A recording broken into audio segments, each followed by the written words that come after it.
Hello everyone. ഇന്ന് നമ്മൾ പുതിയൊരു ചാപ്റ്ററിലേക്കാണ് പോകുന്നത് ഡിസ്കസ് ചെയ്യാൻ പോകുന്നത് body fluids and circulation. So let me straight away enter to the topic. Living cells. You know, living cells must be provided with the oxygen and nutrients. Isn't it?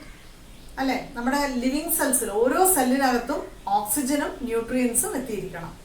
Same time the waste materials produced in the cell, ഓരോ സെല്ലിലും ഉണ്ടാകുന്ന waste material എന്താണ്? Carbon ഡൈ ഓക്സൈഡും മറ്റ് കോമ്പണൻസും. It must be transported back. സെല്ലിൽ നിന്ന് ഈ വേസ്റ്റും തിരിച്ചു കൊണ്ടുപോകണം. So this transport of materials to the cell and from the cell is by a process called circulation, and circulation requires body fluids. ഈ പ്രോസസ്സിനാണ് നമ്മൾ സർക്കുലേഷൻ എന്ന് പറയുന്നത്. Transport of materials throughout the body is called circulation, and this process requires a body fluid. And in lower organisms like sponge പോലുള്ള അല്ലെങ്കിൽ starfish, അതിലൊക്കെ circulation അല്ലെ transport of material is by or with the help of water vascular system. അത് നമ്മൾ പഠിച്ചിട്ടുണ്ട് animal kingdom പഠിക്കുമ്പോൾ, ഓർക്കുന്നുണ്ടാവും. പക്ഷേ ഹയർ ആനിമൽസിൽ circulation is or transport of material is with the help of body fluids, namely blood and lymph. Lymph is also called as tissue fluid. ലിംഫിന് മറ്റൊരു പേരുണ്ട്, ടിഷ്യൂ ഫ്ലൂയിഡ്. ഈ ബ്ലഡും ലിംഫുമാണ് സർക്കുലേഷന് അല്ലെങ്കിൽ ട്രാൻസ്പോർട്ട് ഓഫ് മെറ്റീരിയലിന് സഹായിക്കുന്ന body fluid. Let us see about blood. Human ബ്ലഡിന്റെ കോമ്പണൻസിനെ കുറിച്ച് നോക്കാം. Human blood, you know, it is red in color, isn't it? It is a fluid connective tissue. Tissuesന്റെ ചാപ്റ്ററിൽ പഠിച്ചിട്ടുണ്ട്. Blood is a fluid connective tissue. It is red in color. The components of blood, when you speak, the blood consists of a fluid matrix called plasma and formed elements. Components നെ classify ചെയ്യുമ്പോൾ നമുക്കറിയാം ഒരു fluid matrix ആയ പ്ലാസ്മയുണ്ട്, formed elements ഉണ്ട്. We can see what is plasma. Plasma is a straw-colored viscous fluid. Straw എന്ന് പറയുമ്പോൾ എന്താ? വൈക്കോലിന്റെ colour അല്ലെ, സ്ട്രോ, വൈക്കോൽ. Viscous fluid, viscous somewhat sticky fluid, and about 55% of the blood is made of plasma. അതായത് രക്തത്തിന്റെ 55% പ്ലാസ്മയാണ് അടങ്ങിയിരിക്കുന്നത്. And the plasma, in plasma about 90 to 92% it has water. ഏറ്റവും കൂടുതൽ പ്ലാസ്മക്കകത്ത് എന്താ കാണുന്നത്? വെള്ളമാണ്. And about 6 to 8% of plasma is with plasma proteins. Plasma proteins lower ക്ലാസ്സിലെ നിങ്ങൾ പഠിച്ചിട്ടുണ്ട്. Which are the 3 different types of plasma proteins? Don't you remember? ഓർക്കുന്നുണ്ടോ? എന്തൊക്കെയായിരുന്നു? Albumin, globulin and fibrinogen. Plasma proteins albumin, globulin, fibrinogen. Albumin എന്ന് പറയുമ്പോൾ it functions in osmotic balance. ഓരോ plasma പ്രോട്ടീനിനും ഓരോ ധർമ്മം ഉണ്ട്. ആൽബുമിന്റെ ഫങ്ഷൻ എന്താണ്? Osmotic balance. Globulin it functions in defence mechanism. Defence mechanism എന്ന് പറയുമ്പോൾ രോഗപ്രതിരോധ ശേഷിയുമായി ബന്ധപ്പെട്ടിരിക്കുകയാണ് അല്ലേ. And fibrinogen it is A plasma protein which functions in blood clotting. Apart from this water and plasma protein, blood plasma consists of many mineral ions like sodium ion, then calcium, magnesium, chloride ion, bicarbonate, and apart from this plasma consists of trace amount of glucose, amino acid, lipid. ഇതൊക്കെ പ്ലാസ്മക്കകത്ത് കാണുന്നതാണ്. As well as plasma contains clotting factor 2. രക്തം കട്ടയാവാനുള്ള ഇൻഗ്രീഡിയൻസും പ്ലാസ്മക്കകത്തുണ്ട്. So the clotting factor in blood plasma, it is actually present in inactive form. Clotting factor എപ്പോഴും ഇങ്ങനെ ആക്റ്റീവായിട്ടല്ല blood പ്ലാസ്മയ്ക്കകത്ത് ഉണ്ടാവും. അത് ആവശ്യം വരുമ്പോൾ മാത്രമേ, അതായത് നമുക്ക് എപ്പോഴാണ് രക്തം കട്ടയാവേണ്ടത്, ഒരു വൂണ്ട് എപ്പിയർ ചെയ്ത് ബ്ലീഡിങ് ഒക്കെ ചെയ്യുമ്പോൾ അല്ലേ, ആ സമയത്ത് മാത്രമേ ഈ ക്ലോട്ടിംഗ് ഫാക്ടർ ആക്റ്റീവ് ആവുള്ളൂ with help of some enzymes. അല്ലെങ്കിൽ normally in blood plasma the blood clotting factor is in its inactive form. A plasma which is devoid of this clotting factor is called serum, blood serum. അതായത് blood പ്ലാസ്മയ്ക്കകത്ത് നിന്ന് clotting ഫാക്ടറിനെ നീക്കി കഴിഞ്ഞാൽ ബാക്കി വരുന്ന ഇൻഗ്രീഡിയൻസിനെ മൊത്തത്തിൽ എന്ത് വിളിക്കാം? സിറം, ബ്ലഡ് സീറം എന്ന് വിളിക്കാം. സോ ബ്ലഡിൻ്റെ കോമ്പണൻസ് എന്തൊക്കെയായിരുന്നു? പ്രധാനമായിട്ട് ബ്ലഡ് പ്ലാസ്മയും ഫോംഡ് എലമെൻസും. പ്ലാസ്മയെ കുറിച്ച് എന്താണെന്ന് മനസ്സിലായി അല്ലേ? ലിക്വിഡ് പാർട്ടാണ്, വിസ്കസ് ആയിട്ടുള്ള എന്താണ് സ്ട്രോ കളേർഡ് ആയിട്ടുള്ള ഒരു ഫ്ലൂയിഡാണ്. പ്ലാസ്മയ്ക്കകത്ത് ഏറ്റവും കൂടുതൽ 92% വെള്ളമാണ്. പിന്നെ പ്ലാസ്മ പ്രോട്ടീൻസ് ഉണ്ട്, ആൽബുമിൻ, ഗ്ലോബുലിൻ, ഫൈബ്രിനോജൻ. അതിന് പുറമെ mineral ions, sodium, then chloride, bicarbonate, magnesium, calcium. അതിന് പുറമെ ഗ്ലൂക്കോസ്, അമിനോ ആസിഡ്, ഇതൊക്കെ ഉണ്ടെന്ന് നമ്മൾ പഠിച്ചു. അതിന് പുറമെ ഇനാക്റ്റീവ് ആയിട്ടുള്ള ക്ലോട്ടിംഗ് ഫാക്ടറും. ഇനി നമുക്ക് formed elements എന്താണെന്ന് നോക്കാം. So the blood formed elements of blood forms erythrocyte, leukocyte and platelets. Erythrocyte is nothing but RBC, red blood cell. Leukocyte is WBC, white blood cell, and platelets, they are the clotting factor. ഇത് മൂന്നും ചേർന്നതാണ് നമ്മൾ totally വിളിക്കുന്നത് എന്താണ്? Formed elements. Let us see one by one. Erythrocyte. Erythrocyte or red blood cell, RBC, is in mammals it is a non-nucleated biconcave cell. It is the most abundant cell in human blood. ഏറ്റവും കൂടുതൽ കാണുന്ന സെല്ലാണ് RBC. It measures about 5 million to 5.5 million in cubic millimeter of blood. അതിൻ്റെ measurement ആണ് പറയുന്നത്. എത്ര ഉണ്ട്, count എത്രയാണെന്നാണ് പറഞ്ഞത്. 5 million to 5.5 million in cubic millimetre of blood. ആ യൂണിറ്റ് മറക്കരുത്. ഓരോ ക്യൂബിക് മില്ലിമീറ്റർ ഓഫ് ബ്ലഡിലും 5 million അല്ലെ 5.5 million ഓളം RBC ഒരു ഹെൽത്തി പേഴ്സണിൽ നമുക്ക് കാണാൻ പറ്റും. I told you it is non nucleated. Non nucleated എന്ന് പറഞ്ഞാൽ എന്താ? ന്യൂക്ലിയസ് ഇല്ല. Except in camel. എല്ലാ സയൻസിൽ എല്ലാത്തിനും എക്സെപ്ഷൻസ് ഉണ്ട്. അതുപോലെ ഇവിടെയും ഒരു exception. All mammalian RBC is non nucleated without nucleus except camel. ഒട്ടകത്തിൻ്റെ ബ്ലഡിലുള്ള RBCക്കകത്ത് ന്യൂക്ലിയസ് കാണുന്നുണ്ട്. It is biconcave in shape. RBCയുടെ സ്ട്രക്ചർ കണ്ടോ നിങ്ങൾ? It is somewhat biconcave and it is non nucleated. The lifespan of RBC is 120 days. 120 ദിവസമാണ് ഒരു RBC ജീവിക്കുന്നത്. After this, it is disintegrated from spleen. ആ 10th പഠിച്ചിട്ടുണ്ട്. So, spleen is called the graveyard of RBC. അത് ഓർക്കുന്നുണ്ടോ? And our red blood cell is red in color. Red blood cell എന്ന് പേര് വരാൻ തന്നെ കാരണം റെഡ് കളറാണ്. Why is it so? എന്തുകൊണ്ടാണ് അത് റെഡ് കളർ ആയത്? Due to the presence of a pigment, red coloring pigment called hemoglobin. അതൊക്കെ നമുക്ക് അറിയുന്നതാണ് അല്ലേ? And so due to the presence of this haemoglobin RBC functions in gas transport.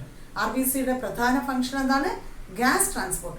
Oxygen, carbon dye ഓക്സൈഡ് ട്രാൻസ്പോർട്ടാണ് RBCയുടെ function. അപ്പോൾ RBCയെ കുറിച്ച് പിന്നെ ഇനി ഒരു നോർമൽ ഹെൽത്തി പേഴ്സണിന് എത്രയാണ് ഹീമോഗ്ലോബിൻ്റെ കണ്ടന്റ് വേണ്ടത്? നിങ്ങൾ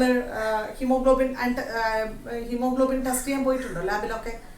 12 to 16 grams per 100 ml of blood. അത് 10 to 9 ഒക്കെ ഉണ്ട്. അഡോളസെൻ്റ് ഏജിൽ നിങ്ങൾക്ക് ഈ അനീമിക് ആവാം.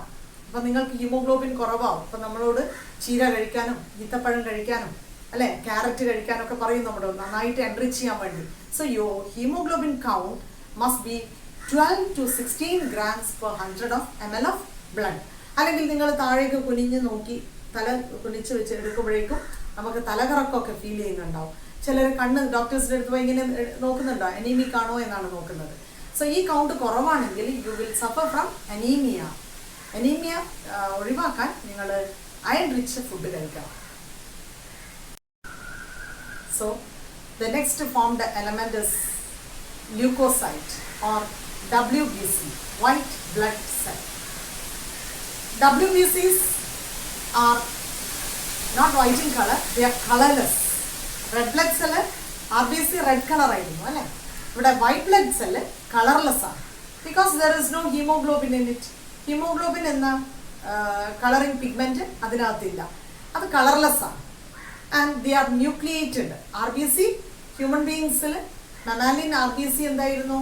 നോൺ ന്യൂക്ലിയേറ്റഡ് ആണ്. ഇവിടെ WBC ന്യൂക്ലിയേറ്റഡ് ആണ്, ന്യൂക്ലിയസ് ഉണ്ട്. And they are less in number when compared to RBC. RBCയുടെ താരതമ്യം ചെയ്യുമ്പോൾ WBCയുടെ എണ്ണം ബ്ലഡിനകത്ത് കുറവാണ്. അതായത് ഒരു 6000 to 8000 per cubic millimeter of blood ആണ് കാണുന്നത്. WBC based on the structure of its nucleus. WBCക്കകത്തുള്ള ന്യൂക്ലിയസിന്റെ പാറ്റേൺ അനുസരിച്ച്, അതായത് ബ്രാഞ്ച്ഡ് ന്യൂക്ലിയസ് ആണോ അല്ലെ സർക്കുലർ ബ്രാഞ്ച് അല്ലയോ, അതിന്റെ അടിസ്ഥാനത്തിൽ WBCs are classified into two types, A granulocytes and granulocytes. A granulocyte ആയിട്ടും granulocyte ആയിട്ടും താരതമ്യം. You can see the screen here. A detailed classification of WBC or categorization of WBC is given here on the chart. A granulocyte and granulocytes. There are three different granulocytes WBCs. They are neutrophil, eosinophil and basophil. A granulocytes are lymphocyte and monocyte. You see here, neutrophil എന്ന ഈ WBC ഏകദേശം 60 to 65% of WBCയിൽ വരുന്നതും maximum വരുന്നത് neutrophil ആണ്. Basophil ഏറ്റവും കുറവാണ്, 0.5 to 1% WBCയിൽ വരുന്ന WBC ഏതാണ്? ബേസോഫിലാണ്.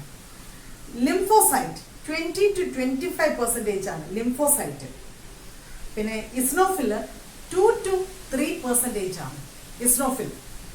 എന്നാൽ മോണോസൈറ്റോ 6 to 8%. ഇപ്പോൾ WBCയിൽ ഏറ്റവും കൂടുതൽ 5 തരം WBC നമ്മൾ പഠിച്ചു.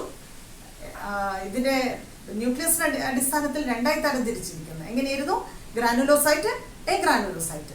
ഗ്രാനുലോസൈറ്റ്സ് 3 തരമുണ്ട്: eosinophil, basophil and neutrophil. Then എ ഗ്രാനുലോസൈറ്റോ ലിംഫോസൈറ്റ് ആൻഡ് മോണോസൈറ്റ്. മൊത്തം 5 തരം WBC ആണ് അല്ലേ. ഏറ്റവും കൂടുതൽ കാണുന്ന WBC ഏതാണ്? ചാർട്ട് നോക്കി നിങ്ങൾ ആൻസർ ചെയ്യാൻ ശ്രമിക്കൂ ഈ ക്വസ്റ്റ്യൻസിന്. ന്യൂട്രോഫിൽ എത്ര പെർസെൻറ്റേജ്? 60 to 65%. ഏറ്റവും കുറവ് കാണുന്ന WBC ഏതാണ്? ബേസോഫിൽ. എത്ര percentage? 0.5 to 1%. Next second highest number ഏത് WBCക്കാണ്? Lymphocyte, 20 to 25%. ഇനി ഓരോ WBCയുടെയും ഫംഗ്ഷൻ നോക്കാലോ. ന്യൂട്രോഫിലും മോണോസൈറ്റും ഫാഗോസൈറ്റോസിന് പ്രവർത്തിക്കുന്നു. നിങ്ങൾ 10th സ്റ്റാൻഡേർഡ് ഫാഗോസൈറ്റോസിസ് പഠിച്ചിട്ടുണ്ട് അല്ലേ? എങ്ങനെയാണ്? എൻഗൾഫിയ പാത്തോജനെ, അത് രോഗാണുവിനെ അല്ലെ ഫോറിൻ ബോഡീനെ എൻഗൾഫിയ വിഴുങ്ങി നശിപ്പിക്കുന്നു. അത് നമ്മൾ പഠിച്ചിട്ടുണ്ട് 10th സ്റ്റാൻഡേർഡിൽ. ന്യൂട്രോഫിലും മോണോസൈറ്റും. ബേസോഫിൽ എന്താ ചെയ്യുന്നത്? It secretes histamine, serotonin and heparin. The functions in inflammatory process. Inflammation എന്ന് പറഞ്ഞാൽ കൊതുകും ഈച്ചയൊക്കെ ചിലത് കടിച്ചു കഴിഞ്ഞാൽ, പാറ്റ പോലത്തെ ജീവികൾ കടിച്ചു കഴിഞ്ഞാൽ നമുക്ക് പൊങ്ങി വരുന്നുണ്ടാവും അല്ലെ, ചൊറിച്ചിലും അവിടെ ചുവന്ന് തുടുത്ത് വരികയാണ്. ഈ ഇൻഫ്ലമേറ്ററി പ്രോസസ്, ഇതിനാണ് ഇൻഫ്ലമേഷൻ എന്ന് പറയുന്നത്. ഇൻഫ്ലമേറ്ററി പ്രോസസ്, ചൊറിച്ചിലും ആ തുടുത്ത് ചുവന്ന് വരുന്ന പ്രോസസ്സിനാണ് ഇൻഫ്ലമേറ്ററി പ്രോസസ്സ് എന്ന് പറയുക. അതിനെ സഹായിക്കുന്നത് അല്ലെ അത് ആ പ്രവർത്തനം നിയന്ത്രിക്കുന്ന ഒരു WBC ആണ് ബേസോഫിൽ. എന്നാൽ ഇസിനോഫിലോ 2 to 3% ഉള്ളൂ. പക്ഷേ ഇറ്റ് റെസിസ്റ്റ് ഇൻഫെക്ഷൻ. നിങ്ങൾക്ക് അലർജി കണ്ടീഷനൊക്കെ ഉണ്ടാകുമ്പോൾ ഇസ്നോഫിൽ കൂടും. ഇസ്നോഫിലിയ എന്നാണ് ആ കണ്ടീഷനിൽ നമ്മൾ ഡോക്ടേഴ്സ് പറയുന്നത്. Then lymphocyte. The last type of WBC is lymphocyte. There are 2 different types of lymphocyte, T lymphocyte and B lymphocyte, and both the lymphocytes functions in immune responses. Functions in immune response. അപ്പോൾ leucocyte or white blood സെല്ലിനെ കുറിച്ച് നമ്മൾ പഠിച്ചു അല്ലേ. 2 തരം white blood cells ഉണ്ട്, leucocytes ഉണ്ട്. ഒന്ന് ഗ്രാനുലോസൈറ്റ്, മറ്റൊന്ന് എ ഗ്രാനുലോസൈറ്റ്. ഈ ക്ലാസിഫിക്കേഷൻ എന്തിന്റെ ബേസിലായിരുന്നു? Based on the structure of nucleus. Branched nucleus ആയി കാണുന്നതെങ്കിൽ അത് ഗ്രാനുലോസൈറ്റ് ആണ്. എ ഗ്രാനുലോസൈറ്റ് എന്ന് പറയുമ്പോൾ ന്യൂക്ലിയസ് ബ്രാഞ്ച്ഡ് അല്ല. അപ്പോൾ ഗ്രാനുലോസൈറ്റ്സ് എത്ര തരം ഉണ്ട്? Neutrophil, eosinophil, basophil. A granulocyte എത്ര തരം ഉണ്ട്? Lymphocyte, monocyte. മൊത്തം എത്ര WBC ഉണ്ട്? 5 WBCs അല്ലേ? ഇത് മൊത്തത്തിൽ നമുക്ക് പൊതുവായി പറയുകയാണെങ്കിൽ രോഗപ്രതിരോധം, ഇമ്മ്യൂണിറ്റിയാണ് അല്ല ഡിഫൻസ് മെക്കാനിസം ആണ് WBCയുടെ ഫംഗ്ഷൻ ജനറലി പറയുകയാണെങ്കിൽ. അല്ലെങ്കിൽ നമുക്ക് ഓരോരോ WBCക്ക് ഓരോ ഫംഗ്ഷൻ നേരത്തെ ഞാൻ പറഞ്ഞു അല്ലേ? അലർജിക് ഫംഗ്ഷനിൽ നിൽക്കുന്നുണ്ട്, ഇൻഫ്ലമേറ്ററി പ്രോസസ്സിന് ഫംഗ്ഷൻ ചെയ്യുന്നുണ്ട്, ഫാഗോസൈറ്റോസിസ് ഫംഗ്ഷൻ ചെയ്യുന്നുണ്ട്. പിന്നെ ലാസ്റ്റ് നമ്മൾ പഠിച്ചിരിക്കുന്നത് ലിംഫോസൈറ്റ് എന്നാണ്. T ലിംഫോസൈറ്റും B ലിംഫോസൈറ്റും ഉണ്ട്. അതെന്തിൻ്റെ അടിസ്ഥാനത്തിലാണ് ക്ലാസിഫൈ ചെയ്തിരിക്കുന്നത്? T lymphocyte is getting matured and processed from thymus gland. തൈമസിന്റെ T ആണ് അവിടെ വന്നിരിക്കുന്നത്. എന്നാൽ B lymphocyte it is getting matured and processed from bone marrow. ആ ബോണിന്റെ B ആണ് അവിടെ വന്നിരിക്കുന്നത്. അങ്ങനെയാണ് ലിംഫോസൈറ്റ് രണ്ടായി തരംതിരിച്ചിരിക്കുന്നത്. അപ്പോൾ WBCയെ കുറിച്ച് ഏകദേശം ധാരണ കിട്ടിയെന്ന് വിചാരിക്കുന്നു. Now let us go to the third formed element, that is platelets. Platelets are also called as thrombocytes. പ്ലേറ്റ്ലെറ്റ്സിന് മറ്റൊരു പേരെന്താണ്? Thrombocytes. They are produced as cell fragments. ഒരു സെൽ ഫ്രാഗ്മെന്റ്സ്, സെല്ല് പീസസ് ആക്കി കഴിഞ്ഞാൽ അതിൻ്റെ ഒരു ഫ്രാഗ്മെന്റ് ഉണ്ടാവുമല്ലോ, piece.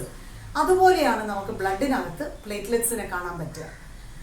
And these platelets are secreted or produced by specialised cells called as മെഗാകാരിയോസൈറ്റ്സ്.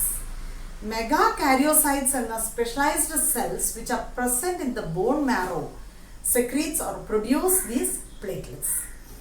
Platelet count in human blood is it is around 1,50,000 to 3,50,000 per cubic millimeter of blood. ഓരോ cubic millimetre ബ്ലഡിലും 1.5 ലക്ഷം തൊട്ട് 3.5 ലക്ഷം വരെ പ്ലേറ്റ്ലെറ്റിന്റെ count കാണാം. ഇപ്പം നമ്മൾ സാധാരണ ഇപ്പോൾ കാണുന്ന ഒരു പനിയാണ് ഡെങ്ക് ഫീവർ ഒക്കെ അല്ലേ? കൊതുകിലൂടെ വരുന്ന ഒരു പനിയാണ്. ഈ ഡെങ്ക് ഫീവർ ഒക്കെ വരുമ്പോൾ സാധാരണ ഇപ്പോൾ പലർക്കും കാണുന്നുണ്ട് പ്ലേറ്റ്ലെറ്റ് കൗണ്ട് അങ്ങോട്ട് കുറയുന്നു. ആ സമയത്ത് ഡോക്ടേഴ്സ് നമ്മളോട് അഡ്വൈസ് ചെയ്യുന്നത് എന്താണ്? പനിയൊക്കെ കഴിഞ്ഞ് കഴിഞ്ഞാൽ പ്ലേറ്റ്ലെറ്റ് കുറച്ച് കുറവാണ്, നിങ്ങൾ കിവി എന്ന ഫ്രൂട്ട് കഴിക്കണം, അല്ലെ പാഷൻ ഫ്രൂട്ട് ഡെയിലി കഴിക്കണം. ഈ ഫ്രൂട്ട്സിലൂടെ അത് നമുക്ക് എൻറിച്ച് ചെയ്യാൻ കഴിയും. അതും അല്ലെങ്കിൽ നമുക്ക് ബ്ലഡ് ട്രാൻസ്ഫ്യൂഷനിലൂടെ പ്ലേറ്റ്ലെറ്റ്സ് മാത്രം നമുക്ക് ട്രാൻസ്ഫ്യൂസ് ചെയ്യുന്ന അവസ്ഥ ഉണ്ടായിട്ടുണ്ട്, കൂടുതൽ കണ്ടീഷൻ വേഴ്സ് ആവുകയാണെങ്കിൽ. ഇപ്പോൾ നിത്യജീവിതത്തിൽ ഇത്തരം കണ്ടീഷൻ വരുമ്പോൾ നമ്മൾ നമ്മുടെ ബോഡിയിൽ ഒരു ആവറേജ് പ്ലേറ്റ്ലെറ്റ് കൗണ്ട് എത്ര വേണം, RBC എത്ര വേണം, WBC എത്രയാണ്, ഇതിനെപ്പറ്റി ഒരു ജനറൽ അവയർനെസ് ഡെയിലി ലൈഫിൽ ആവശ്യമാണ്. Based on your health, what ever field you go in future, you must know such basics of your health. നമ്മുടെ ഹെൽത്തുമായി ബന്ധപ്പെട്ട ഇത്തരത്തിലുള്ള ബേസിക്സ് നിങ്ങൾ അറിഞ്ഞിരിക്കണം. അതുകൊണ്ട് ഇതിനെക്കുറിച്ച് നമ്മളിപ്പോൾ കൂടുതൽ പഠിക്കുന്നത്. Next subtopic to learn is blood grouping. Actually, blood grouping is based on the presence of or absence of 2 antigens on the surface of RBC. RBCയുടെ സർഫസിൽ ആൻറ്റിജൻ 2 ആൻറ്റിജൻ്റെ സാന്നിധ്യം കാണുന്നതിന് അടിസ്ഥാനത്തിലാണ് ബ്ലഡ് ഗ്രൂപ്പിംഗ് നടക്കുന്നത്. And blood grouping is categorized as ABO blood grouping as well as RH grouping. Suppose എൻ്റെ blood group പറയുകയാണെങ്കിൽ B positive ആണ്. B എന്നത് ABO blood ഗ്രൂപ്പിങ്ങിലും positive എന്ന് പറഞ്ഞത് RH ഗ്രൂപ്പിങ്ങിലുമാണ് വരുന്നത്. അപ്പം ഞാൻ പറഞ്ഞു RBCയുടെ സർഫസിൽ 2 ആൻറ്റിജൻ്റെ സാന്നിധ്യം കാണുന്നുണ്ടെന്ന് അല്ലേ? എല്ലാവരിലും ഇല്ല. ആ സാന്നിധ്യത്തിൻ്റെയോ അല്ലെങ്കിൽ ഇല്ലായ്മയുടെ അടിസ്ഥാനത്തിലാണ് ഈ ഗ്രൂപ്പിംഗ് നടക്കുന്നത്. അതേപോലെ ഹ്യൂമൻ ബീങ്സിൻ്റെ ബ്ലഡ് പ്ലാസ്മയിൽ 2 തരം ആൻറ്റിബോഡീസും കണ്ടേക്കാം. ചിലരുടെ A ആൻറ്റിബോഡി, ചിലരുടെ B ആൻറ്റിബോഡി, ചിലരുടെ Aയും Bയും ഉണ്ടായേക്കാം. ഈ എന്താണ് ഈ antibody? Antibodies are nothing but their proteins present or secreted in response to antigen. ആൻറ്റിജൻ്റെ അടിസ്ഥാനത്തിൽ ഉണ്ടാക്കുന്ന ഒരു പ്രോട്ടീനാണ് ആൻറ്റിബോഡി. ഓക്കെ, അപ്പോൾ ഈ ആൻറ്റിബോഡി നമ്മുടെ ബ്ലഡിലുണ്ട്, ചിലർക്കില്ല. ആൻറ്റിജൻ RBCയിലുണ്ട്, ചിലരുടെ അതിലില്ല. എന്താണ്? ചിലരുടെ A ആണ് ആൻറ്റിജൻ, ചിലർക്ക് B ആണ്, ചിലർക്ക് Aയും Bയും ഉണ്ട്, ചിലർക്ക് ഇല്ല. ഇതൊക്കെ കാണിക്കുന്ന ഒരു ടേബിൾ കാണുന്നതിന് മുൻപ് നമുക്ക് ആദ്യം RBC നോക്കാം.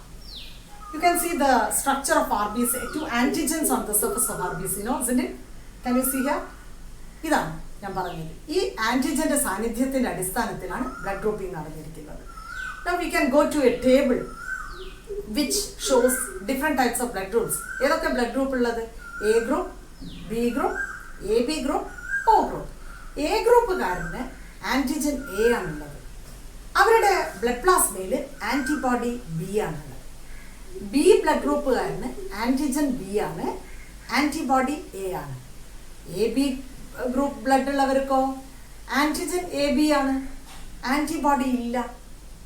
ഒ ഗ്രൂപ്പുകാരനോ ആൻറ്റിജൻ ഇല്ല, ആൻറ്റിബോഡി എ ബി ആണ്.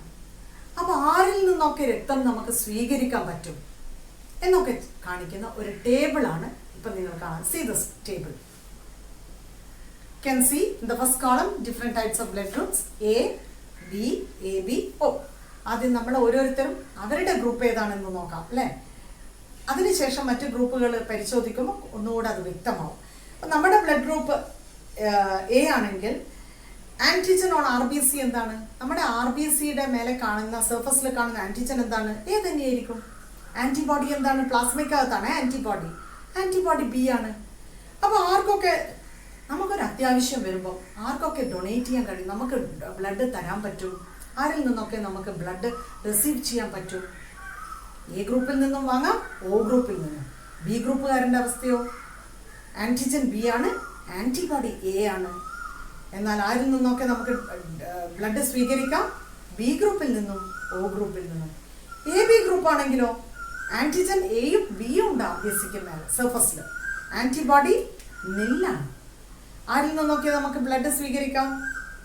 എ ബി ഗ്രൂപ്പിൽ നിന്നും, എയിൽ നിന്നും, ബിയിൽ നിന്നും, ഒയിൽ നിന്നും.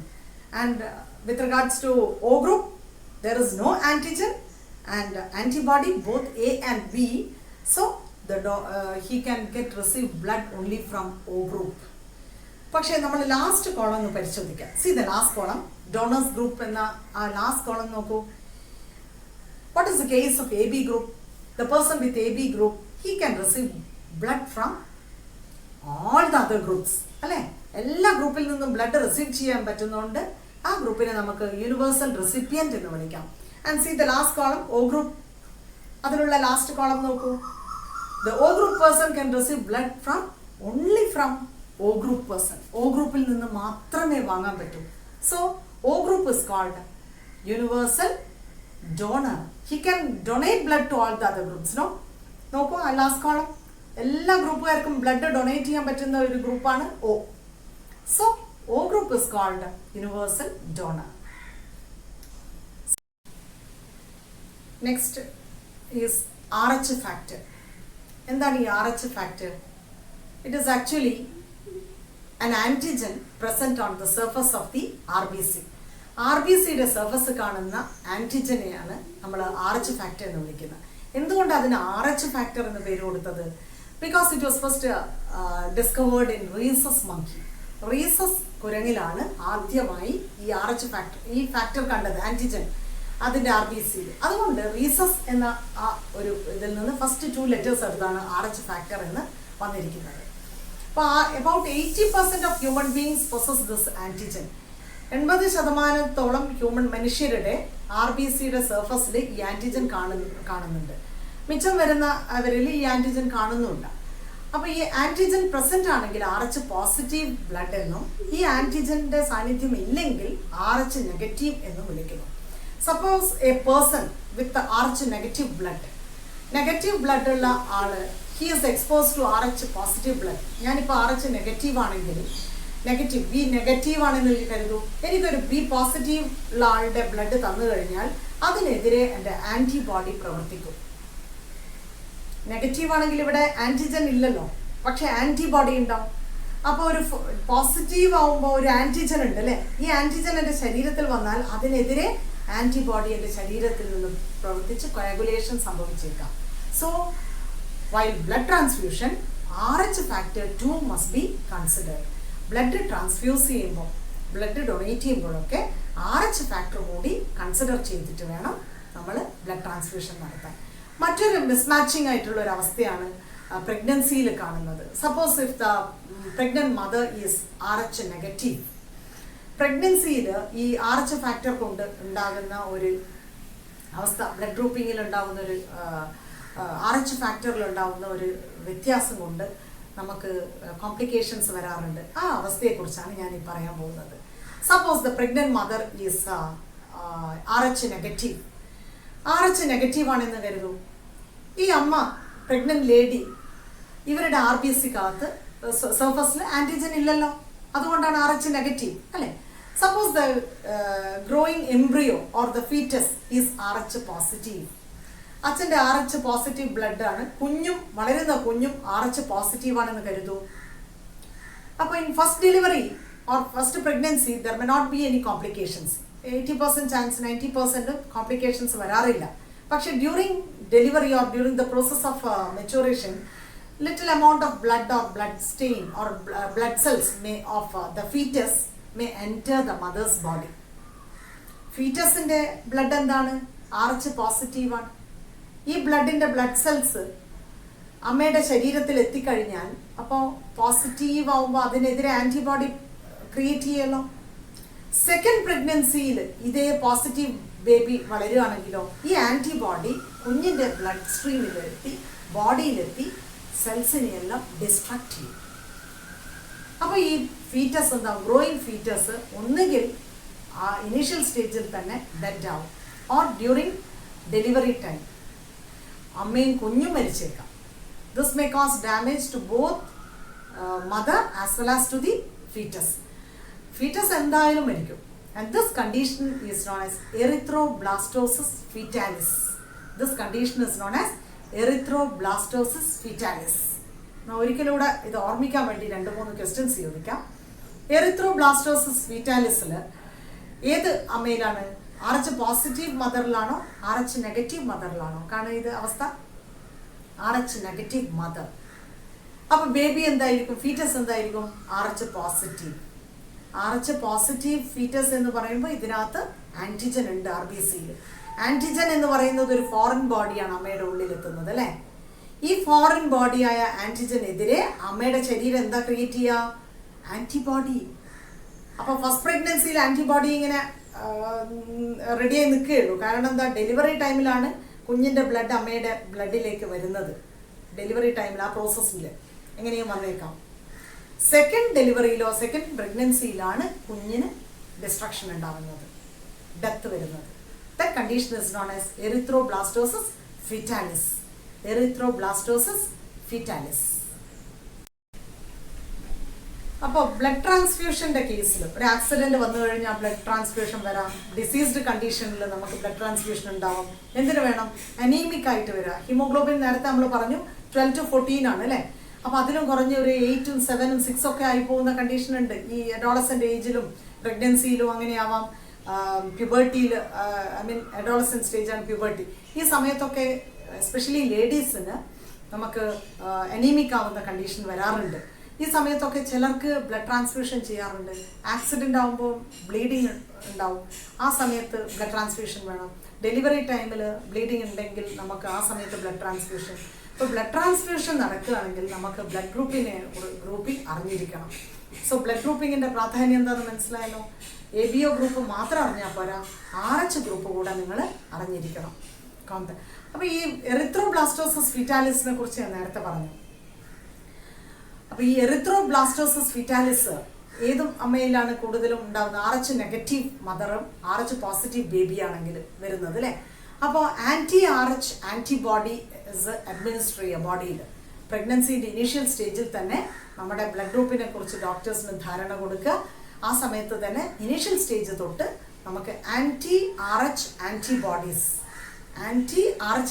RH ആൻറ്റിബോഡീസ് ആണല്ലോ ഇത് ഡിസ്ട്രക്ഷൻ സംഭവിക്കുന്നത്, ഫീറ്റസിനെ നശിപ്പിക്കുന്നത്. അതിനെതിരായിട്ടുള്ളത് RH ആൻറ്റിബോഡി ബോഡിയിൽ അഡ്മിനിസ്റ്റർ ചെയ്യുക. ഇഞ്ചക്ഷനായിട്ട് അഡ്മിനിസ്റ്റർ ചെയ്തിട്ടാണ് ഇതിന് പ്രതിവിധി കാണുന്നത്. എല്ലാത്തിനും ഇന്ന് മെഡിക്കൽ സയൻസ് മെഡിക്കൽ ഫീൽഡിൽ പ്രതിവിധി ഉണ്ട് അല്ലേ. അതുകൊണ്ട് RH നെഗറ്റീവ് ആയിപ്പോയല്ലോ എൻ്റെ ബ്ലഡ് എന്ന് ആശങ്ക വേണ്ട, അതിനും പ്രതിവിധിയുണ്ട്. പ്രഗ്നൻസിയുടെ ഇനീഷ്യൽ സ്റ്റേജിൽ തന്നെ നമ്മൾ RH ആൻറ്റിബോഡിയാണ് അഡ്മിനിസ്റ്റർ ചെയ്ത് എറിത്രോബ്ലാസ്റ്റോസിസ് ഫീറ്റാലിസ് ഒഴിവാക്കുന്നത്.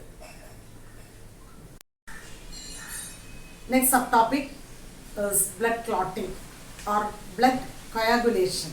എന്താണ് ബ്ലഡ് ക്ലോട്ടിംഗ്? രക്തം കട്ടയാവുന്നത്. എപ്പോഴാണ് രക്തം കട്ടയാവേണ്ട ആവശ്യം? ശരീരത്തിനകത്ത് തനിയെ രക്തം കട്ടയാവണോ? വേണ്ട. When wound appears or when you met with an accident, എന്തെങ്കിലും ശരീരത്തിൽ മുറിവോ ചതവോ ഉണ്ടാവുമ്പോൾ ബ്ലീഡിങ് ക്വൈറ്റ് നാച്ചുറലാണ്. ആ സമയത്ത് കുറച്ച് സമയം ബ്ലീഡിങ്ങിന് ശേഷം നോർമലി ഒരു ഡിഫൻസ് മെക്കാനിസമാണ്. 10th പഠിച്ചിട്ടുണ്ട് അല്ലേ? Defence mechanism. Blood clotting is a defence mechanism. ബ്ലീഡിങ്ങിൽ നിന്ന് ശരീരത്തെ പ്രതിരോധിക്കുന്ന ഒരു പ്രതിരോധ പ്രവർത്തനമാണ് blood coagulation, or simply we call it as blood clotting. എങ്ങനെയാണ് ബ്ലഡ് ക്ലോട്ടിംഗ് നടക്കുന്നത്? ബ്ലഡ് വൂണ്ട് അപ്പിയർ ചെയ്ത് കഴിഞ്ഞാൽ ഇമ്മീഡിയറ്റ്ലി ആ blood plasma produces or secretes this platelets. Platelets produce clotting factor. Platelets ആണ് ആദ്യം ഉത്പാദിപ്പിക്കപ്പെടുന്നത്. പ്ലാസ്മയ്ക്കകത്ത് പ്ലേറ്റ്ലെറ്റ്സ് ഉണ്ട്. പ്ലേറ്റ്ലെറ്റ്സ് ആരാണ് സെക്രീറ്റ് ചെയ്യുന്നത്? Megakaryocytes of bone marrow. Bone മാരോയിലുള്ള പ്രത്യേകതരം മെഗാ കാരിയോസൈറ്റ്സ് എന്ന സെല്ലാണ് പ്ലേറ്റ്ലെറ്റ്സ് ഉത്പാദിപ്പിക്കുന്നത്. ഈ പ്ലേറ്റ്ലെറ്റ്സ് പ്ലാസ്മയ്ക്കുള്ളിലാണ് നമ്മൾ കാണുന്നത്. ബ്ലഡിനകത്ത് കാണുന്ന ഒരു ഫാക്ടറാണ് അല്ലേ? ഫോംഡ് എലമെന്റ്സ് ആണ് കാണുന്നത്. ഈ ഫോംഡ് എലമെന്റ്സിൽ വരുന്നതാണ് പ്ലേറ്റ്ലെറ്റ്സ് എന്താ സെക്രീറ്റ് ചെയ്യുക? Clotting factor. പിന്നെ at the site of wound, the tissues, they also secrete clotting factor. അതായത് കത്തി കൊണ്ട് ഇവിടെ ഇങ്ങനെ മുറിയാണ്. ഈ മുറിഞ്ഞിരിക്കുമ്പോൾ സെൽസ് കട്ടാവുമല്ലോ. ആ സ്ഥലത്ത് ചുറ്റുമുള്ള ടിഷ്യൂസ് അല്ലെങ്കിൽ സെൽസ് ക്ലോട്ടിംഗ് ഫാക്ടർ സെക്രീറ്റ് ചെയ്യുന്നുണ്ട്. ഇതിനു പുറമെ രക്തം കട്ടയാവാൻ കാൽഷ്യം അയോണും സഹായിക്കുന്നുണ്ട്. അപ്പം platelets secrete clotting factor, the tissues at the site of wound secrete clotting factor, and calcium ion secreted functions in blood clotting. അപ്പോൾ ഈ മൂന്ന് സാഹചര്യങ്ങളും കൂടിച്ചേർന്നാണ് രക്തം കട്ടയാവാൻ സഹായിക്കുന്നത്. അപ്പോൾ നമ്മൾ രക്തം കട്ടയാവുന്ന ബ്ലഡ് ക്ലോട്ടിംഗ് അല്ലെ പ്രോസസ് ഓഫ് ബ്ലഡ് കോയാഗുലേഷൻ്റെ ഒരു ചാർട്ട് നിങ്ങൾക്കിപ്പോൾ കാണാം. The chart explains how blood clotting appears in human beings. In man, when a wound appears, bleeding is common. The prothrombin present in the blood plasma is converted into thrombin by an enzyme called the thrombokinase. ഈ ചാർട്ടിൽ നിങ്ങൾ കാണില്ലേ? Thrombokinase എന്ന് പറയുന്ന ഒരു എൻസൈമാണ്. ഈ enzyme ഒരു cascade reaction കൊണ്ട്, അതായത് മൾട്ടിപ്പിൾ റിയാക്ഷൻ കൊണ്ട് ഉണ്ടാവുന്ന ഒരുപാട് സ്റ്റെപ്സ്, റിയാക്ഷൻ്റെ പല സ്റ്റെപ്സിലൂടെ ഉണ്ടാവുന്ന ഒരു എൻസൈമാണ് ത്രോംബോകൈനേസ്. ഈ ത്രോംബോകൈനേസ് എൻസൈമിൻ്റെ സാന്നിധ്യത്തിൽ ഇനാക്റ്റീവായ പ്രോത്രോംബിൻ ആക്റ്റീവ് ത്രോംബിനായി മാറും. The active thrombin now converts fibrinogen ഓർക്കുന്നുണ്ടോ? പ്ലാസ്മ പ്രോട്ടീൻ ആണ് അല്ലേ? Albumin, globulin, fibrinogen. ഈ ഫൈബ്രിനോജൻ എന്ന ഇനാക്റ്റീവ് പ്ലാസ്മ പ്രോട്ടീനിനെ ത്രോംബിൻ ഫൈബ്രിനാക്കി മാറ്റും. Fibrin actually appears as thread, നാര് പോലെ നിൽക്കുന്നതാണ് fibrin. Fibrin now forms a mesh. Fibrin എന്താവും? ഒരു മെഷ് പോലെ, ഒരു നെറ്റ് പോലെയാവും. And in the mesh of this net, ഫൈബ്രിൻ്റെ നെറ്റിനകത്ത് blood cells fragments encounter or entangle, thus forming a clot. അങ്ങനെ ഒരു ക്ലോട്ട് ഫോം ചെയ്യാണ്. ഓരോ വൂണ്ടിലും ക്ലോട്ട് ഉണ്ടാവുമ്പോൾ ഇത്തരത്തിലുള്ള ബയോകെമിക്കൽ സ്റ്റെപ്സാണ് അവിടെ നടക്കുന്നത്. ഇപ്പോൾ പ്ലാസ്മയ്ക്കകത്തുള്ള പ്രോത്രോംബിൻ ഇനാക്റ്റീവ് ഫോമാണ്. അതൊരു എൻസൈമിൻ്റെ സഹായത്തോടെയാണ് ത്രോംബിനായി മാറുന്നത്.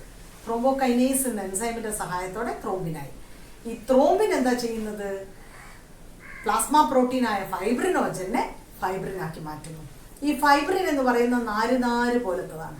അപ്പോൾ ഒരു വൂണ്ട്, ഇങ്ങനെയുള്ള ഒരു വൂണ്ടിൽ ഈ നാര് നെറ്റ് പോലെ കുടുങ്ങി നിൽക്കും. ഈ നെറ്റിൻ്റെ മെഷ് ഉണ്ടല്ലോ, ദ്വാരങ്ങളിൽ ബ്ലഡ് സെൽസ് ഒക്കെ വന്ന് എൻറ്റാങ്കിൾ ചെയ്യും. അപ്പോൾ നമുക്ക് അവിടെ ഒരു ക്ലോട്ട്, ചുവന്ന കട്ടയായിട്ടാണ് കാണുന്നത് അല്ലേ? ബ്ലഡ് സെൽസ് ഒക്കെ വന്ന് എൻറ്റാങ്കിൾ ചെയ്ത് കുടുങ്ങി നിൽക്കുന്നതുകൊണ്ട് അവിടെ ക്ലോട്ട് ഫോം ചെയ്യുന്നത്. Thus bleeding is stopped. അങ്ങനെ നമുക്ക് ബ്ലീഡിങ് നിൽക്കുകയാണ് ചെയ്യുന്നത്. And this entire process is known as blood coagulation. It's a defence mechanism. Now we can see what is lymph and lymph vessels. You know, blood is flowing through blood vessels. during the passage of blood, except formed elements, the liquid part of blood flows out of the blood capillaries to the interstitial space. And the interstitial space, the space between cells and tissues, is called interstitial space. രക്തക്കുഴലുകളിൽ നിന്ന് formed elements ഒഴികെ, എന്തായിരുന്നു formed elements? RBC, WBC, platelets. ഇതൊഴികെ മറ്റ് ബ്ലഡിലുള്ള ingredients, liquid part ഈ രക്തക്കുഴലിൻ്റെ minute പോർസിലൂടെ diffuse ചെയ്ത് വരുവാണ്. എവിടത്തേക്കാണ് വരുന്നത്? ഇൻറ്റർസ്റ്റീഷ്യൽ സ്പേസ്, സെൽസിനും ടിഷ്യൂസിനും ഇടയിലുള്ള സ്പേസിലേക്ക്. And this fluid is known as lymph. ഈ ഫ്ലൂയിഡിനെയാണ് നമ്മൾ ലിംഫ് എന്ന് വിളിക്കുന്നത്. Or else we can call it as tissue fluid. ടിഷ്യൂസിൻ്റെ ഇടയിലുള്ള സ്പേസ്, ഇൻറ്റർസ്റ്റീഷ്യൽ സ്പേസിൽ കാണുന്നത് കൊണ്ട് ഇതിനെ ടിഷ്യൂ ഫ്ലൂയിഡ് എന്ന് കൂടി വിളിക്കാം. Lymph has got very major function in our body. രക്തത്തെ പോലെ തന്നെ ലിംഫിന് നല്ലൊരു ഫങ്ഷൻ ഉണ്ട്. Functions in transport of many materials throughout the body. Then it functions in regularising blood pressure. അല്ലെ, ബ്ലഡ് പ്രഷർ ഇതാവുമ്പോൾ കൂടുതൽ ലിംഫ് വരും. ലിംഫ് വന്ന് ലിംഫ് വെസൽ, ലിംഫ് ഡക്റ്റിൽ നിന്ന് വീണ്ടും അത് എവിടത്തേക്കാണ്? ബ്ലഡ് കാപ്പിലറിയിൽ നിന്നാണ് അത് വന്നിരിക്കുന്നത് അല്ലേ. ബ്ലഡ് വെസൽസ്, ആർട്ടറി എന്നൊക്കെയാണ് വന്നിരിക്കുന്നത്. അതിൽ നിന്ന് ലിംഫ് വെസൽസിലേക്ക് എത്തി വീണ്ടും അത് എവിടത്തേക്കാണ് പോയി ചേരുന്നത്? വെയിനിലേക്കാണ് പോയി ചേരുന്നത്. So the origin and ending of lymph is blood vessel. Lymph originate ചെയ്യുന്നത് ബ്ലഡിൽ നിന്നാണ്. ലിംഫ് അവസാനം പോയി ചേരുന്നതും ബ്ലഡ് വെസലിലേക്ക്, വെയിനിലേക്കാണ്. ലിംഫിനും ബോഡിയിൽ ഒരുപാട് ഫങ്ഷൻസ് ഉണ്ട്. പിന്നെ ട്രാൻസ്പോർട്ട് ഓഫ് ഹോർമോൺസ് എല്ലാം ചെയ്യുന്നതും ലിംഫിന് ഫങ്ഷൻ ഉണ്ട്. ബ്ലഡ് പ്രഷർ റെഗുലേറ്റ് ചെയ്യുന്നുണ്ട്. ട്രാൻസ്പോർട്ട് ഓഫ് മെറ്റീരിയൽസ് ചെയ്യുന്നുണ്ട്. അതിനു പുറമെ നമ്മൾ വില്ലസിൻ്റെ സ്ട്രക്ചർ പഠിച്ചിട്ടുണ്ടോ? See the screen here. ഈ വില്ലസിൻ്റെ സ്ട്രക്ചറിൽ നിങ്ങൾ കണ്ടോ? ലാക്റ്റിയയിൽ കണ്ടോ? ശരി. ഈ ലാക്റ്റിയൽ എന്ന് പറയുന്നത് ലിംഫ് വെസലാണ്. ഈ ലാക്റ്റിയലാണ് നമ്മുടെ അബ്സോർപ്ഷൻ, ന്യൂട്രിയൻസിൻ്റെ എല്ലാം അബ്സോർപ്ഷൻ നടക്കുന്നത്. അതിൽ ഫാറ്റിനെ അബ്സോർബ് ചെയ്യുന്നത് ലാക്റ്റിയയിലൂടെയാണ് ട്രാൻസ്പോർട്ട് നടക്കുന്നത്, അബ്സോർപ്ഷൻ നടക്കുന്നത്. അപ്പോൾ വില്ലസിൽ നിൽക്കുന്ന lacteal or lymph vessel functions in the absorption of fat. So similar to blood, lymph also functions in transport. So the next to learn is circulatory pathways. സർക്കുലേഷനെ കുറിച്ച് പഠിക്കുമ്പം ഇനീഷ്യൽ ചാപ്റ്റേഴ്സിൽ നമ്മൾ പഠിച്ചിട്ടുണ്ട് open circulation and closed circulation. Insect പോലുള്ള lower ആനിമൽസിൽ നമ്മൾ open circulation പഠിച്ചിട്ടുണ്ട് അല്ലേ. ഇവിടെ blood flows through open sinuses or channels. ഒരു ചാലിലൂടെയാണ് ബ്ലഡ് സെൽസിനും ടിഷ്യൂസിനും തഴുകിക്കൊണ്ടാണ് ബ്ലഡ് ഫ്ലോ ചെയ്യുന്നത്. നോട്ട് ത്രൂ ട്യൂബ്സ്, രക്തക്കുഴലിലൂടെയല്ല പോകുന്നത്. Such a type of circulation is known as open circulation, and its efficiency or efficacy is less compared to closed circulation. In higher animals including man, we have closed circulatory system. Our blood flows through closed channels of blood vessels. രക്തക്കുഴലുകളിലൂടെ പോകുന്നതുകൊണ്ട് ഇതൊരു closed circulatory സിസ്റ്റമാണ്. And the closed circulatory system, the circulation is fast, വളരെ ഫാസ്റ്റാണ്, accurate ആണ്. മനസ്സിലായോ? ഇനി നമ്മൾ ഈ ഹാർട്ടിൻ്റെ ചേമ്പേഴ്സുമായിട്ട് റിലേറ്റ് ചെയ്യുക, സർക്കുലേഷനും chambers of heart. When you consider the chordates, it begins with fishes, amphibians, reptiles, birds, mammals, അങ്ങനെയാണ് വരുന്നത്. അതിൽ ഫിഷസിനെ കുറിച്ച് നോക്കാം. In fish the heart is 2 chambered. ഇങ്ങനെയുള്ള ഒരു ഹാർട്ട് 2 ചേമ്പർ, മുകളിൽ ഏട്രിയ, താഴെ ventricle, 2 chambers. And the heart is filled with impure blood. ഇവിടെ ഹാർട്ടിൽ ഇംപ്യൂർ ബ്ലഡ് ആണ്. എന്താ ഇംപ്യൂർ ബ്ലഡ്? Deoxygenated blood. എന്താണ് ഡീഓക്സിജനേറ്റഡ് ബ്ലഡ്? ഓക്സിജൻ ഇല്ലാത്ത ബ്ലഡ്. ഓക്സിജൻ ഇല്ലെങ്കിൽ പിന്നെ എന്താ അവിടെ ഉണ്ടാവുക? Carbon dye oxide. അപ്പോൾ കാർബൺ ഡൈ ഓക്സൈഡ് അടങ്ങിയ ബ്ലഡാണ് ഇംപ്യൂർ ബ്ലഡ് അല്ലെങ്കിൽ ഡീഓക്സിജനേറ്റഡ് ബ്ലഡ്. എന്നാൽ എന്താണ് പ്യുവർ ബ്ലഡ്? ഓക്സിജൻ അടങ്ങിയ ബ്ലഡാണ് പ്യുവർ ബ്ലഡ്. അതിനെ നമ്മൾ ഓക്സിജനേറ്റഡ് ബ്ലഡ് എന്ന് കൂടി വിളിക്കും. അപ്പോൾ ഫിഷിൻ്റെ കേസിൽ പറയുകയാണെങ്കിൽ ഹാർട്ട് 2 chambered ആണ്. ഹാർട്ടിനകത്തുള്ള ബ്ലഡ് ഇംപ്യൂർ ബ്ലഡാണ്, ഡീഓക്സിജനേറ്റഡ് ബ്ലഡാണ്. ഹാർട്ട് പമ്പ് ചെയ്യുമ്പോൾ ബ്ലഡ് ഫ്ലോസ് ടു ഗിൽസ്. ഫിഷിൻ്റെ റെസ്പിറേറ്ററി ഓർഗൻ ഗിൽസ് ആണെന്ന് അറിയാലോ. ഗിൽസിൽ പോയി ഓക്സിജനുമായിട്ട് മിക്സ് ചെയ്ത് blood, the oxygenated blood flows to different parts of the body, to each and every side. ഇങ്ങനെയാണ് ഫിഷിൽ സർക്കുലേഷൻ നടക്കുന്നത്. This type of circulation is known as single circulation. ഒറ്റയൊരു പാതയെ കാണുന്നുള്ളൂ അല്ലേ.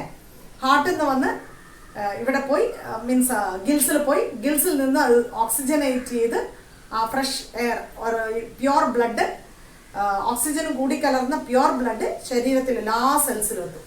സെൽസിൽ നിന്ന് കാർബൺ ഡൈ ഓക്സൈഡ് അടങ്ങി ഇംപ്യുവർ ബ്ലഡ് വീണ്ടും ഹാർട്ടിൽ വരും. ഹാർട്ട് പമ്പ് ചെയ്യുമ്പോൾ ഇംപ്യുവർ ബ്ലഡ് വീണ്ടും ഇങ്ങോട്ട് പോയി. ഒരു സിംഗിൾ സർക്കുലേറ്ററി പാത്താണ് നമുക്കവിടെ ഇങ്ങനെ ട്രാക്ക് ചെയ്യാൻ പറ്റുന്നത്. And this type of circulation is single circulation. In the case of amphibians and reptiles, തവള ഒരു ആംഫിബിയനാണ്, പല്ലി പാമ്പൊക്കെ റെപ്റ്റൈലാണ്. Amphibians and reptiles, the heart is 3 chambers. അതെങ്ങനെയായിരിക്കും? അപ്പർ 2 atria, മുകളിലുള്ള 2 വരുന്നത് atria ആൻഡ് ലോവർ 1 ventricle. അങ്ങനെയാണ് 3 chambers. And in these 2 atria, the right side of heart, മുകളിലത്തെ ഏട്രിയയിലെ റൈറ്റ് സൈഡ്, ഇതിൻ്റെ റൈറ്റ് ഹാൻഡ് ആണ്, റൈറ്റ് സൈഡിൽ ഇംപ്യൂർ ബ്ലഡും ലെഫ്റ്റ് ഏട്രിയയിൽ പ്യുവർ ബ്ലഡും. പക്ഷെ ഇത് പമ്പ് ചെയ്യുമ്പോൾ വെൻട്രിക്കിളിൽ, താഴെയുള്ള വെൻട്രിക്കിളിൽ both the pure blood and impure blood get mixed. വെൻട്രിക്കിളിൽ വരുമ്പോൾ പ്യുവർ ബ്ലഡും ഇംപ്യൂർ ബ്ലഡും മിക്സായി പോകുന്നുണ്ട്. So this type of circulation is incomplete double circulation. ഈ സർക്കുലേഷനാണ് എന്ത് വിളിക്കുന്നത്? Incomplete double circulation. അപ്പോൾ ഈ ഹാർട്ടിൻ്റെ മുകളിലുള്ള 2 ചേമ്പേഴ്സ് ഉണ്ടല്ലോ, ഞാൻ പറഞ്ഞു ഇവിടെ റൈറ്റ് ഏട്രിയയിൽ ഇംപ്യൂർ ബ്ലഡും ലെഫ്റ്റ് ഏട്രിയയിൽ പ്യുവർ ബ്ലഡും. ഇത് നമ്മുടെ റെസ്പിറേറ്ററി ഓർഗൻസിൽ നിന്ന് വരുന്നതാണ് പ്യുവർ ബ്ലഡ്. എന്നാൽ സെൽസിൽ നിന്നും ടിഷ്യൂസിൽ നിന്നൊക്കെ വേസ്റ്റ് കാർബൺ ഡൈ ഓക്സൈഡുമായിട്ട് വരുന്നതാണ് ഇംപ്യൂർ ബ്ലഡ്. അത് in the case of amphibians and reptiles. എല്ലാ റെപ്റ്റൈൽസിനും 3 chambered ഹാർട്ടാണ് except crocodile. Crocodile has 4 chambered heart. In birds and mammals, we have 4 chambered heart. Upper 2 atria, lower 2 ventricles. Here, both pure blood and impure blood is completely separated. This type of circulation is double circulation. For birds and mammals, double circulation ആണ്. Impure ബ്ലഡും pure ബ്ലഡും completely separate ചെയ്യുന്നു. ഒരു കാരണവശാലും അത് കൂടി കലരുന്നില്ല. അതിനെക്കുറിച്ച് detail ആയിട്ട് നമുക്ക് അടുത്ത ക്ലാസ്സിൽ പഠിക്കാം. അപ്പോൾ നമ്മൾ സർക്കുലേഷൻ്റെ കാര്യത്തിൽ ഇപ്പോൾ സിംഗിൾ സർക്കുലേഷൻ പഠിച്ചു, പാർഷ്യലി ഡബിൾ സർക്കുലേഷൻ പഠിച്ചു, പിന്നെ ഇൻകംപ്ലീറ്റ് ഡബിൾ സർക്കുലേഷൻ, പിന്നെ complete double circulation or simply double circulation എന്താണെന്ന് പഠിച്ചു. അപ്പം സിംഗിൾ സർക്കുലേഷനിൽ പ്യുവർ ബ്ലഡും ഇംപ്യുവർ ബ്ലഡ് എന്ന് പറയുന്ന വേർതിരിവില്ല അല്ലേ ഫിഷിൽ. ഇൻകംപ്ലീറ്റ് ഡബിൾ സർക്കുലേഷൻ ആംഫിബിയൻസിലും റെപ്റ്റൈൽസിലും എക്സെപ്റ്റ് ക്രോക്കഡൈൽ. ഡബിൾ സർക്കുലേഷൻ അല്ലെങ്കിൽ കംപ്ലീറ്റ്ലി ഡബിൾ സർക്കുലേഷൻ ബേർഡ്സിലും മാമൽസിലും കാണുന്നു. അത് ബോഡിയുടെ എഫിഷ്യൻസി കൂടുന്നതിനനുസരിച്ച്, പ്രവർത്തനം മെറ്റബോളിക് റേറ്റ് കൂടുന്നതിനനുസരിച്ചാണ് ഈ ഒരു വേർതിരിവ് കാണുന്നത്. ഓക്കെ, അപ്പം ബേർഡ്സിനും മാമൽസിനും മെറ്റബോളിക് റേറ്റ് കൂടുതൽ, എഫിഷ്യൻസി കൂടുതൽ, പ്രവർത്തനം കൂടുതലുള്ള ഓർഗൻസും ബോഡിയുമാണ്, ബോഡി പാറ്റേണുമാണ് കാണുന്നത്. അവിടെ കംപ്ലീറ്റ് ഡബിൾ സർക്കുലേഷൻ കാണുന്നുണ്ട്. പ്യുവർ ബ്ലഡും ഇംപ്യുവർ ബ്ലഡും വേർതിരിച്ച് കാണുകയാണ് ചെയ്യുന്നത്. അപ്പോൾ ഇന്നത്തോടെ ഈ ക്ലാസ് ഞാൻ വൈൻഡപ്പ് ചെയ്യാണ്. നിങ്ങളെല്ലാം ശ്രദ്ധിച്ച് കേട്ടിട്ടുണ്ടാവുമെന്ന് കരുതുകയാണ്. ടെക്സ്റ്റ് ബുക്ക് വായിക്കുക, കൂടുതൽ റെഫറൻസ് നിങ്ങൾക്കാവുമെങ്കിൽ കൂടുതലും വായിക്കുക. I hope you enjoyed the class. Thank you for watching my video. See you in the next class with the second part of this chapter. Thank you.